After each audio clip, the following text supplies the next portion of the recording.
इस कहानी में हमारा मेन कैरेक्टर एक यूट्यूबर था और उसके चैनल पे 1 मिलियन सब्सक्राइबर था। और एक दिन सभी सब्सक्राइबर रिक्वेस्ट किया कि एक स्नेक को दिखाने के लिए, और हमारा मेन कैरेक्टर इसे मार लेता है। लेकिन अगले ही पल फ्रिज के ऊपर एक स्नेक बैठा था। जैसे ही हमारा मेन कैरेक्टर ऊपर हाथ देता है तभी हमारा मेन कैरेक्टर मर जाता है और एक न्यू वर्ल्ड में ट्रांसफ़र हो जाता है। तो कहानी शुरू होती है। यह असाधारण व्यक्ति की कहानी एक अंधेरी तूफानी रात में शुरू होती है। एक प्राचीन चीनी निवास स्थान में कई पुरुष काले वस्त्रों में खड़े हैं। कोई पूछता है, क्या कोई मौजूद है? लगातार होती बारिश से पानी इकट्ठा होकर एक तालाब जैसा बन गया है। उसी बारिश में एक गंदा बच्चा खड़ा है, जो काले वस्त्रों में खड़े पुरुषों की ओर देख रहा है। उनकी स्थिरता असामान्य और बेचैन करने वाली है। एक लाल आंखों वाला पुरुष उस बालक को ध्यान से देखता है और सोचता है कि कोई उस परित्यक्त मार्शल अकादमी में कैसे रह सकता है।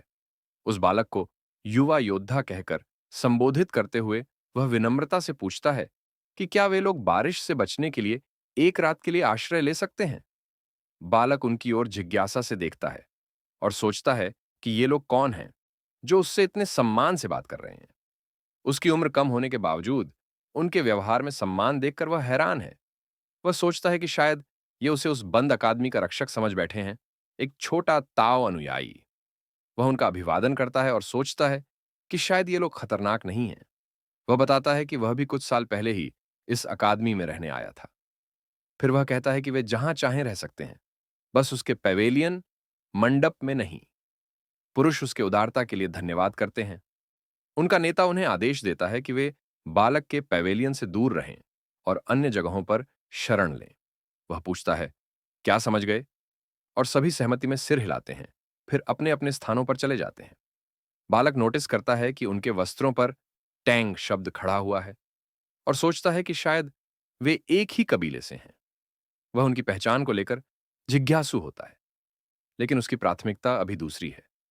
वह अपने पैवेलियन में लौटता है और बच्चों के लिए रात का खाना बनाने में व्यस्त हो जाता है। पहले का गंभीर माहौल अब आनंदमय हो जाता है। वह उत्साहपूर्वक सबको खाने के लिए बुलाता है। एक बड़ा बर्तन खोलते हुए वह एक छोटा भूरा कीट दिखाता है जो झींगुर जैसा लगता है। वह कहता है कि वह लगभग देर कर गया था और ये कीड़े भूखे होंगे। एक और बर्तन में उसे एक बड़ी मकड़ी मिलती है जिसे ब्लैक अर्थ टाइगर कहा जाता है। यह हाइनान चीन की मूल प्रजाति की टारंटुला होती है। यह मकड़ी 20 सेंटीमीटर तक लंबी हो सकती है और इसकी धारियां काले बाघ जैसी होती हैं। बालक चॉपस्टिक की सहायता से सावधानी से कीट को उठाकर मकड़ी को खिलाता है और सोचता है कि इन जीवों के बिना वह जीवित न रह पाता। टारंटुला भूख से कीट को खा जाती है, जिसे देखकर बालक खुश हो जाता है।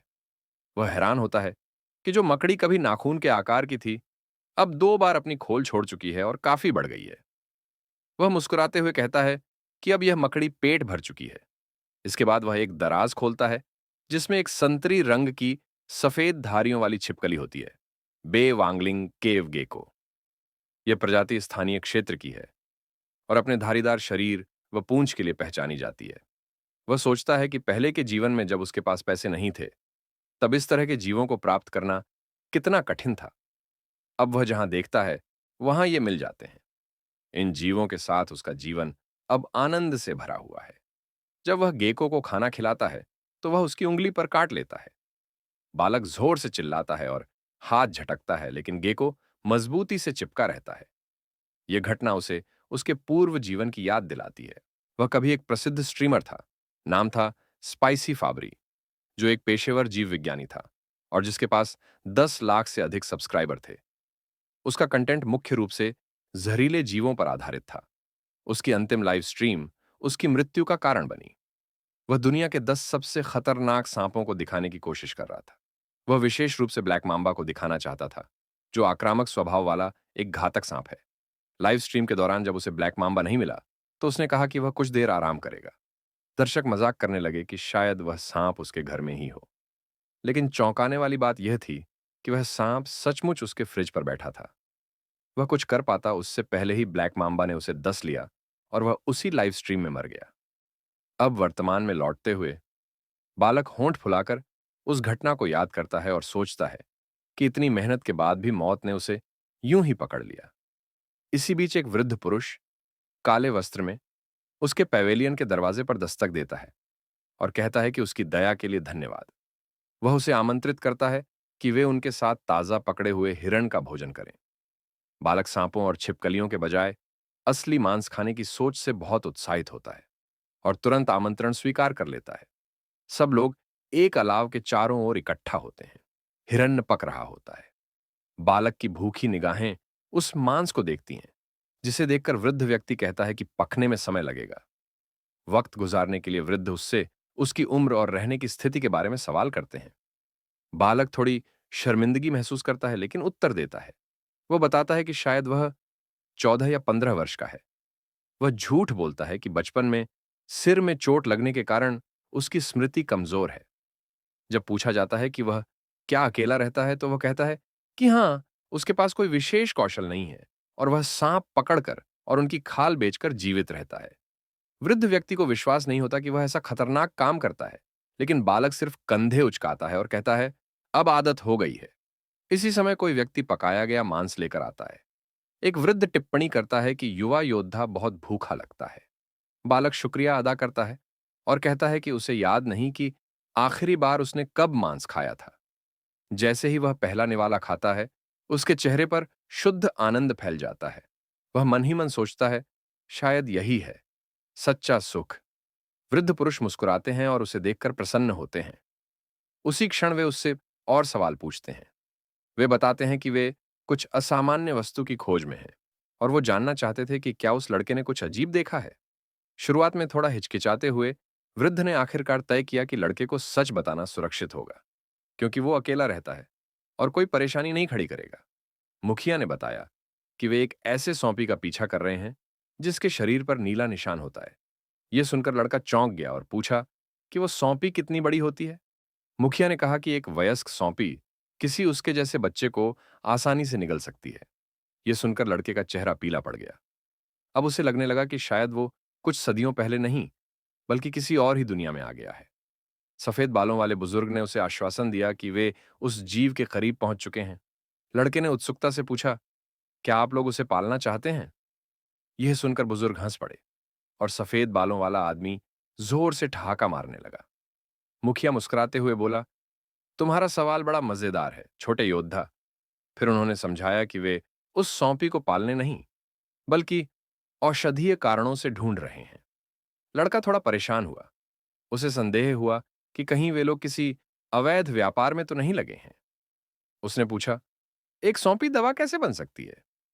बुजुर्ग ने बताया कि उसकी पोती गंभीर रूप से बीमार है और केवल नीले निशान वाली उस सौंपी के आंतरिक कोर से ही उसकी जान बचाई जा सकती है। लड़का उनकी दृढ़ नीयत देखकर प्रभावित हुआ।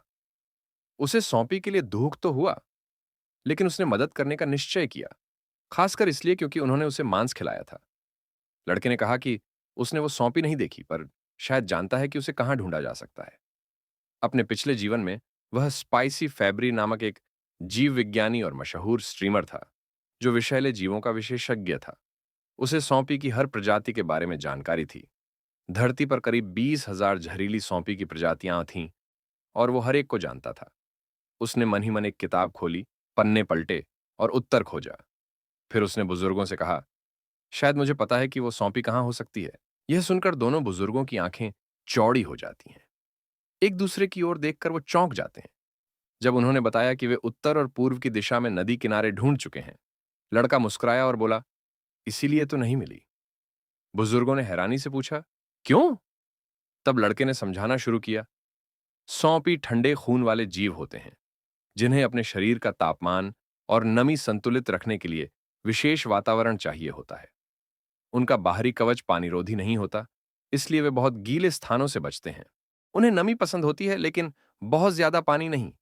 इसीलिए नीले निशान वाली सौंपी को जंगलों या नदी किनारे नहीं पाया जा सकता।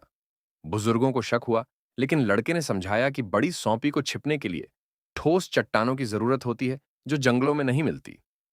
बुजुर्गों ने आपस में निगाहें बदलीं और फिर पूछा, तो कहां मिलेगी वो?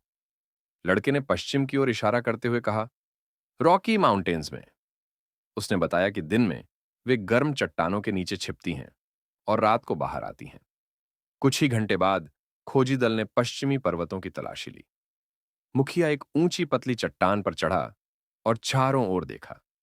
एक आदमी बोला, कहीं यह छोटा योद्धा गलत तो नहीं? मुखिया ने उस दिन की खोज समाप्त करने का संकेत दिया। रात को सब थके हुए थे, लेकिन लड़के की समझ पर उन्हें भरोसा था। मुखिया भावुक स्वर में बोला, मेरी बेटी वान टैंग वंश की सबसे प्रतिभाशाली संतान थी, पर ईश्वर ने क्यों उसे छोड़ दिया? तभी एक आवाज आई, ग्रैंड पैट्रियार्क लौट आए हैं। वे आग के पास बैठे। ग्रैंड पैट्रियार्क ने बताया कि उन्हें भी कोई सुराग नहीं मिला और लड़की की हालत बिगड़ती जा रही है। मुखिया ने अगली सुबह दक्षिण की ओर खोज की बात की, पर तभी उसे हंसी आ गई। उसने कहा, हम सही जगह हैं। ग्रैंड पैट्रियार्क ने पूछा, क्या तुमने कुछ देखा? मुखिया बोला, नहीं। फिर ग्रैंड पैट्रियार्क ने समझाया, यहां किसी जानवर के निशान तक नहीं है। यह भी एक संकेत है। शायद वही सौंपी पूरे इलाके को खाली कर चुकी है। यह एहसास होते ही मुखिया स्तब्ध रह गया। शायद इलाकाई जानवर या तो भाग गए थे या उस सेंटीपीड का शिकार बन गए थे। ग्रैंड पैट्रियार्क ने आत्मविश्वास से कहा कि नीले धब्बे वाला सेंटीपीड यहीं कहीं आसपास है। वयान को बचाने की उनकी उम्मीद फिर से जाग उठी। अचानक जमीन कांपने लगी, दरारें पड़ गईं और अलाव वाला क्षेत्र ढहने लगा। उनकी आंखों के सामने धरती से एक विशाल अंग बाहर निकला, फिर दूसरा। सभी पुरुष भय से जड़ हो गए जब वह विशाल नीले धब्बे वाला सेंटीपीड पूरी तरह प्रकट हुआ। यहां तक कि ग्रैंड पैट्रियार्क भी विचलित दिखे। अकादमी में लड़का बड़बड़ा रहा था, क्या कोहराम मचा रखा है। उसे हैरानी थी कि वो सेंटीपीड कितना बड़ा होगा जो इतनी हलचल कर रहा है। वह एक विषैले जानवरों का प्रेमी था, नाराज भी था, लेकिन उतना ही उत्सुक भी। काश वह उस जीव को देख पाता। रॉकी पर्वतों में सेंटीपीड से लड़ाई जारी थी। कई योद्धा घायल हुए, लेकिन अंततः उन्होंने जीत हासिल की और सेंटीपीड का कोर, एक नीला चमकदार रत्न, सुरक्षित लकड़ी के डिब्बे में रख लिया गया। भावनाओं से भरकर सभी रोने लगे। वयान को बचाने की आशा अब सच हो सकती थी। मुखिया ने ग्रैंड पैट्रियार्क से कहा कि घायल योद्धाओं को सीतुऑन ले जाएं इलाज के लिए। जब पूछा गया कि वे खुद क्यों नहीं आ रहे, उन्होंने कहा, नफरत खून से लिखी जाती है, लेकिन एहसान पत्थर पर। यही हमारी जिंदगी है। उन्होंने इशारा किया कि अभी कुछ और मसले बाकी हैं। ग्रैंड पैट्रियार्क ने माना कि उन्होंने हवान पर ध्यान केंद्रित करके बहुत बड़ी गलती की। उन्होंने सहमति जताई कि उस युवा योद्धा का अतिथि के रूप में स्वागत करना चाहिए और उसकी मांगें पूरी की जानी चाहिए। मुखिया ने घायल योद्धाओं को गांव में इलाज कराने भेजा, जबकि वे स्वयं उस युवा योद्धा से मिलने निकले। उन्हें लगा वह भी हाल की घटनाओं को लेकर जिज्ञासु होगा। उधर युवा योद्धा तीन छोटे छोटे पीले पोकेमॉन जैसे जीवों के साथ मस्ती कर रहा था। वह अजीब स्थिति में था। वह अनजाने में तीन नीले धब्बे वाले सेंटीपीड का पिता बन चुका था। ये छोटे कैटरपिलर जैसे जीव बहुत प्यारे थे, खासकर जब वे उसके चेहरे से लिपटकर प्यार दिखा रहे थे। उसने जब अंडों को घर लाया था तब उन्हें साफ करके अपने बेड के पास रख दिया था। सुबह उठते ही देखा तीनों अंडे फूट चुके थे और एक सेंटीपीड उसके सिर पर आराम कर रहा था। हालांकि उसे अंडों के फूटने की उम्मीद थी, इतनी जल्दी नहीं। उसने कंधों पर चिपके सेंटीपीड हटाने की कोशिश की, लेकिन वे उसे अपने माता पिता जैसा समझकर हटने को तैयार नहीं थे। पिछली रात की याद आई जब वह उस विशाल सेंटीपीड की मान में गया था। जोखिम जानकर भी जिज्ञासा में वह वहां गया। एक कीड़े को गलती से ठोकर मारी और गिरते हुए मशाल भी गिरा दी। शुक्र था कि अंडे बच गए। बारिश रुक चुकी थी और वह उन्हें लेकर सही सलामत घर लौट आया। उसने वादा किया कि उन्हें अच्छी तरह से नहलाएगा। अब वह संतुष्ट था। भले ही वह जीवित सेंटीपीड न देख सका, उसने उसकी संतति को बचा लिया था। उसे याद था कि वे तब तक भोजन नहीं करेंगे जब तक उनकी दूसरी मोल्टिंग न हो, पर अब वे लगातार उसके शरीर से चिपके रहते थे। उसे एक उपाय सूझा। उसने नहाने का फैसला किया ताकि पानी से वे दूर हो जाएं। उधर वृद्ध पैट्रियार्क अकादमी पहुंचे और पवेलियन का दरवाजा खटखटाया। अंदर से कोई जवाब नहीं आया तो उन्होंने खुद दरवाजा खोला। कमरे में जड़ी बूटियां, औषधियां और जार देखकर उन्होंने सोचा, क्या यह युवा कोई वैद्य है? अनजाने में घुसना ठीक नहीं लगा, तो वे निकलने ही वाले थे कि एक बर्तन से आती आवाज ने उनका ध्यान खींचा। उन्होंने ढक्कन उठाया। अंदर एक मकड़ी थी। फिर उनकी नजर दराजों पर गई। एक में छिपकली, दूसरे में कीड़े, अंडे और सूखे सांप पड़े थे। वे दंग रह गए, समझ नहीं पा रहे थे कि ये लड़का इतने सारे विषैले जीवों की संतान कैसे पाल रहा है। यहां तक कि झर में माहिर तांगकुल भी अंडों की खेती नहीं कर पाए थे। वृद्ध पैट्रियार्क को लगा कि यह लड़के से मिलना असली सौभाग्य था, सिर्फ सेंटीपीड की खोज नहीं। तभी वह युवा योद्धा वहां आया और मुस्कुराकर उनका स्वागत किया। वृद्ध ने उसके घायल हाथ पर चिंता जताई, लेकिन उसने कहा, बस हल्की सी चोट है। वृद्ध कुछ जरूरी बात बताने ही वाले थे कि तभी दरवाजे पर विस्फोट हुआ और एक रहस्यमयी परछाई अंदर घुसी। जैसे ही आकृति स्पष्ट हुई, वह एक एक आंख वाला, झुलसे चेहरे वाला दैत्य लगा। वृद्ध ने तुरंत लड़के को धक्का देकर कहा, भाग जा। लड़का घबरा गया, कुछ समझ नहीं पाया। दैत्य ने जोरदार चीख मारी और तेजी से हमला किया। वृद्ध ने बिना घायल हाथ का प्रयोग किए हमला रोका, लेकिन फिर दैत्य ने पलटकर उन्हें जमीन पर दे मारा। जैसे ही राक्षस ने वार किया, वृद्ध पैट्रियार्क जमीन पर जा गिरा। पूरा इलाका धूल से भर गया। वह सांस लेने के लिए संघर्ष कर रहे थे, खांसते हुए खून उगलने लगे। उन्हें एहसास हुआ कि इस दैत्य की ताकत उनके अपने पिता के बराबर है।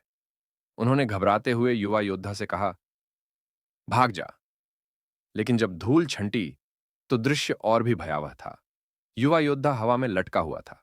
उसका गला उस दैत्य ने कसकर पकड़ रखा था। वह सांस के लिए तड़प रहा था, जबकि राक्षस जोर जोर से हंस रहा था। उसने मजाक उड़ाते हुए कहा कि उसे खबर मिली थी कि तांग कुल के लोग हियेन में आ गए हैं।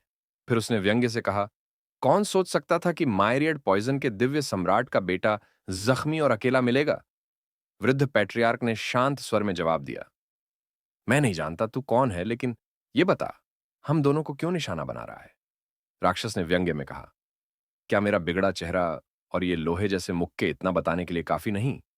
फिर उसने खुद को बताया, मैं हूं तकेंग यांग, रक्तहस्त रासा, और आरोप लगाया कि वृद्ध के पिता की जहर से उसकी यह हालत हुई थी।